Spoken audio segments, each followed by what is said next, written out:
Assalamualaikum warahmatullahi wabarakatuh. Perkenalkan, nama saya Revina Adinda Rizky Saputri dengan NIM 2532010.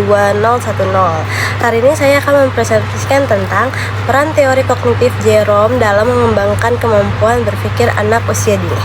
Pendahuluan, pendidikan anak usia dini merupakan fondasi penting dalam pembentukan kepribadian, karakter, serta kemampuan berpikir anak.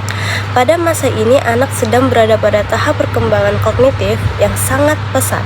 Oleh karena itu, teori-teori belajar yang menekankan pada aktivitas berpikir anak menjadi sangat relevan untuk diterapkan.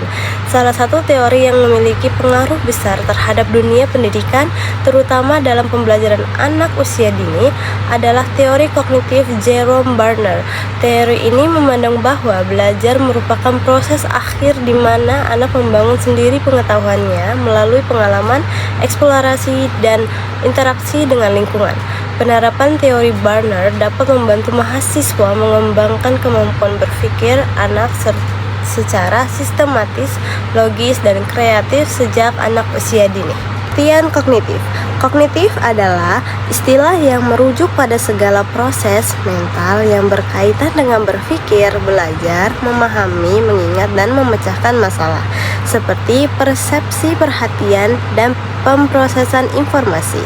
Ini adalah kemampuan otak untuk menerima dan mengolah informasi dari lingkungan dan indera untuk mendapatkan pengetahuan baru dan memengaruhi perilaku seseorang.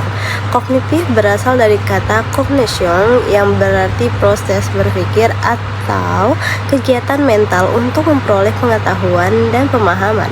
Proses ini mencakup kemampuan anak dalam mengenali, mengingat, memahami, menalar, memecahkan masalah, dan mengambil keputusan. Apa aja sih konsep utama teori kognitif Jerome Barner? Barner mengembangkan sejumlah konsep kunci yang hingga kini menjadi dasar pembelajaran konstruktivistik di berbagai jenjang, termasuk PAUD. Yang pertama, belajar sebagai proses aktif. Menurut Barner, belajar adalah kegiatan aktif untuk membentuk pengetahuan, bukan sekedar menerima informasi. Anak perlu terlibat langsung dalam proses eksplorasi agar mampu memahami makna dari apa yang dipelajari. Yang kedua, discovery learning. Dalam pembelajaran penemuan, anak diberi kesempatan untuk menemukan konsep dan prinsip sendiri melalui aktivitas pengamatan dan refleksi. Guru berperan sebagai fasilitator yang membimbing proses berpikir anak. Yang ketiga, spiral curriculum.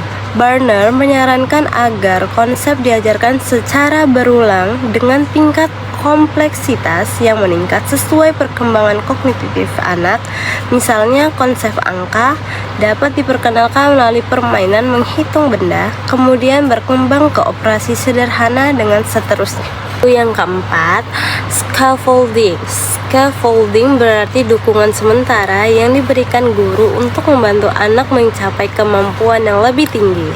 Dukungan ini dikurangi secara bertahap hingga anak mampu belajar mandiri. Yang kelima, motivasi intrinsik. Barner menekankan pentingnya rasa ingin tahu anak sebagai pendorong utama belajar. Motivasi dari dalam diri lebih kuat dan bertahan lama dibanding motivasi eksternal seperti hadiah. 3 tahap representasi pengetahuan.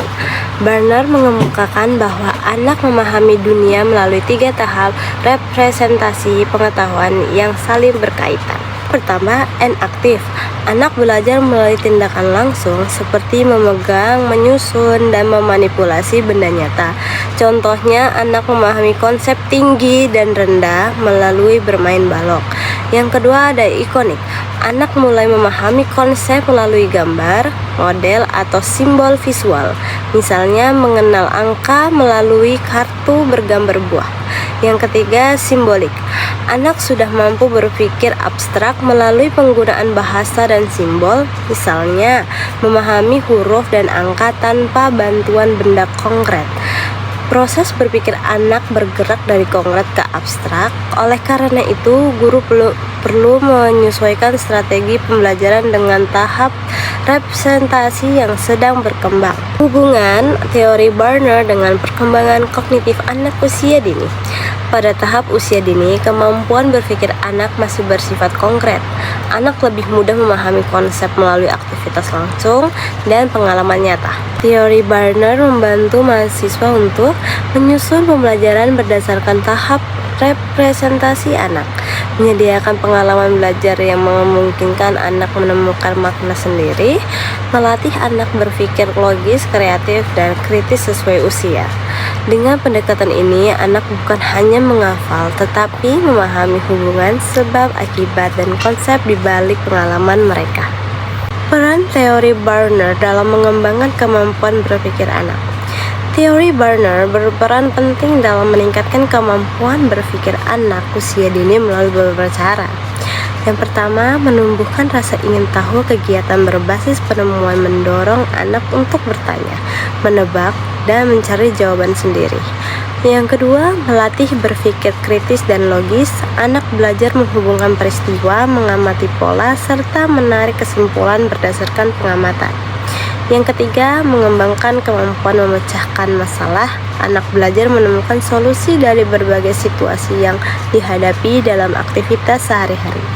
Yang keempat, mendorong kreativitas. Melalui eksplorasi dan eksperimen, anak mampu berpikir divergen dan menciptakan cara-cara baru untuk menyelesaikan masalah. Terapan teori Barner dalam pembelajaran PAUD. Yang pertama, kegiatan eksploratif dan eksperimen. Yang kedua, pembelajaran berbasis permainan. Yang ketiga, kegiatan bercerita, bergambar. Yang keempat, pertanyaan terbuka dari guru. Yang kelima, scaffolding atau bimbingan bertahap.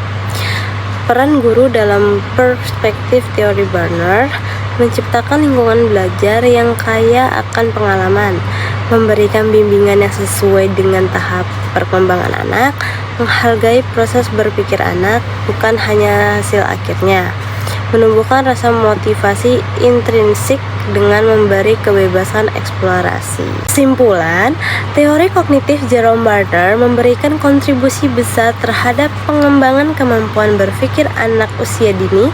Barner menekankan bahwa belajar adalah proses aktif di mana anak membangun pengetahuan sendiri melalui interaksi dengan lingkungan. Dalam konteks PAUD, teori ini membantu guru untuk menyusun pembelajaran berbasis eksplorasi dan penemuan, mengembangkan kemampuan berpikir logis, kritis, dan kreatif, menjadikan anak sebagai subjek belajar yang aktif, bukan objek yang pasif. Dengan demikian, teori Barner tidak hanya membentuk anak yang cerdas secara kognitif, tetapi juga memiliki kemampuan berpikir mandiri, reflektif, dan siap. Sekian, terima kasih.